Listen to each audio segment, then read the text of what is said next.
Bonjour, merci de nous recevoir chez vous pour un nouvel épisode du Quesaco, la seule émission qui vous emmène au cœur du vocabulaire chrétien pour en comprendre l'origine, l'histoire et le sens spirituel. Vous le savez, la Toussaint arrive à grands pas, ce qui nous a donné envie de décrypter le mot neuvaine. Il y a une histoire de prière là-dessous, mais non, disons pas plus et saluons d'abord le Père Clasen. Bonjour. Bonjour.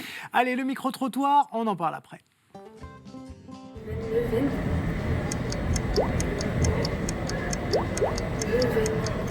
Neuvaine, c'est peut-être une question de hiérarchie chez les bonnes sœurs? Non? Neveu, neuvaine, non? Neuvaine, quelque chose de nouveau peut-être? La nouveauté? Et le nombre 9 peut-être. Peut-être un nombre de prières qu'il faut faire. Les maris autrefois partaient de bar en bar et les mamans disaient « Oh, il est parti en neuvaine, donc il reviendra dans 9 jours ». 9. C'est quelque chose par rapport à 9. Toutes les 9 semaines, un truc par rapport à une chronologie, je pense.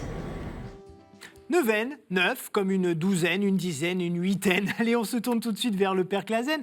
Qu'est-ce qu'exactement une neuvaine, si ce n'est 9 jours, évidemment? Voilà, c'est 9 jours. 9 jours qui servent à quoi? Alors, 9 jours de préparation. Ouais. Voilà, c'est toujours dans la pratique chrétienne, c'est 9 jours qui précèdent une fête, donc la Toussaint par exemple, et qui la préparent. On s'y dispose. C'est vraiment la période de l'attente. Voilà, alors à ne pas confondre avec l'octave, qui sont les 8 jours qui suivent. Et l'octave est un développement de la fête, alors que la neuvaine, une préparation de la fête. Alors, qu'est-ce qu'on y fait très précisément pendant cette neuvaine, alors? On s'y prépare, on s'y dispose. Donc on prie? On prie, ça peut être pénitentiel, c'est surtout des exercices de piété. Ouais. Qui a dit un jour comme ça, tiens, on va prier 9 jours, et pourquoi pas 38, 32, 50? Alors c'est à cause des Actes des Apôtres, où on voit entre l'Ascension et la Pentecôte, qu'il y a 9 jours. Alors c'est très bon comme chiffre, parce que 9 jours, 9 mois, c'est l'attente. C'est la gestation. Oui, ouais. Voilà, c'est vraiment le chiffre de ce qui va venir. Et donc là, on attend l'Esprit Saint. Et donc, c'est une neuvaine à l'Esprit Saint, c'est évidemment absolument prodigieux. Alors, quelle forme ça prend très concrètement dans le quotidien des chrétiens? Il faut être là pendant 9 jours, parce qu'il y en a qui bossent quand même, il y en a qui ont peut-être autre chose à faire. Donc, à quoi ça ressemble très précisément? Alors, en fait, on fait ce qu'on veut. Pendant la neuvaine, on fait ce qu'on veut. Il faut marquer l'introduction. Et après, il faut essayer quand même de tenir quelque chose pendant 8 jours, le 9e étant le jour dit. Quelque chose, alors ça peut être, par exemple, j'en connais qui essayent d'aller à la messe tous les dimanches, oui. tous les jours, pendant la neuvaine. D'autres qui font un temps de prière un peu plus, qui disent l'Angélus. D'autres qui jeûnent, moi je connais ça aussi. Et quand on est dans le cadre d'une prière, d'une demande réelle, que ce soit à Dieu, Jésus ou un saint, puisqu'on est proche de la Toussaint, est-ce qu'on est au moins sûr qu'après 9 jours de prière, elle sera exaucée? Est-ce que c'est une... Non, voilà, c'est pas une science exacte. Non, on sera sûr, par contre, on sera sûr d'être prêt à vivre quelque chose de cette fête. Et en effet, ça marche. C'est-à-dire quand on voit bien, quand on prépare, par exemple, la venue d'un ami, vous savez, un ami qui habite à Moscou dit qu'il va passer 3 jours en France, il vient vous voir. Mais vous le préparez. Oui, on fait ménage chez soi, on prépare la cuisine, on fait des courses. On se dit qu'est-ce qu'on va manger. Et en fait, ça densifie l'événement. Ça le prépare, ça le densifie, et ça fait qu'on le vit pleinement. Mais ça sert à ça, une neuvaine. Et c'est pas très grave si sa prière n'est pas exaucée. Le chemin est plus important que la finalité. Oui, et puis, quand on formule une prière de demande, sait-on vraiment ce qu'on demande vraiment? Ouais. Souvent, notre demande existe, alors on demande telle chose, mais en fait, c'est autre chose qu'on veut. Par exemple, s'ouvrir à Dieu, avoir une vie spirituelle plus authentique, ou alors on fait des prières de demande qui sont injustes.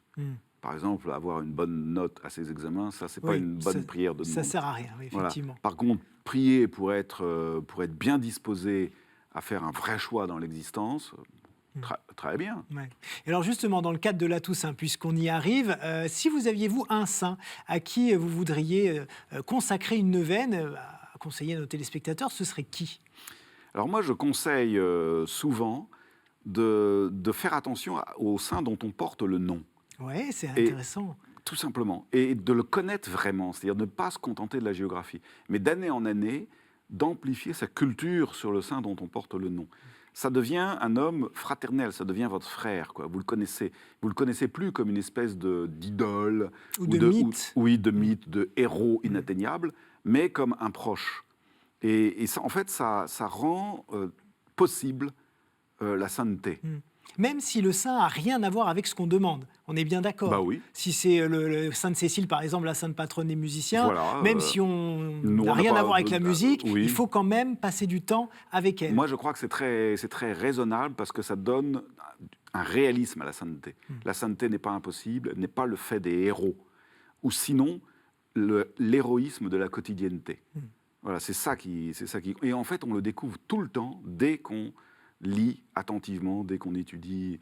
Et donc, la fête de la Toussaint. Alors, moi, l'accent que je mets toujours sur la fête de la Toussaint, c'est pas tel ou tel saint, si ce n'est ce que je viens de dire, mais la communion. Ouais. C'est-à-dire tous ceux qui nous précèdent, tous ceux qui ont eu la foi, tous ceux par qui aujourd'hui nous avons encore la foi. Tous Donc, ça nos peut être exemples, finalement. des exemples, ou même tous ceux qui ont humblement tenu leur tâche de transmettre. Et c'est ça, en fait, il faut se disposer à mettre en œuvre cette communion qui est encore en œuvre maintenant. Eh bien, merci beaucoup, Père Clasen, pour tous ces conseils et toutes ces informations. Et puis, merci à vous, les amis, de nous avoir suivis. Maintenant, vous en savez plus sur la neuvaine, donc vous pouvez vous lancer. Ben oui, c'est à vous. Bonne semaine, à très vite. Ciao.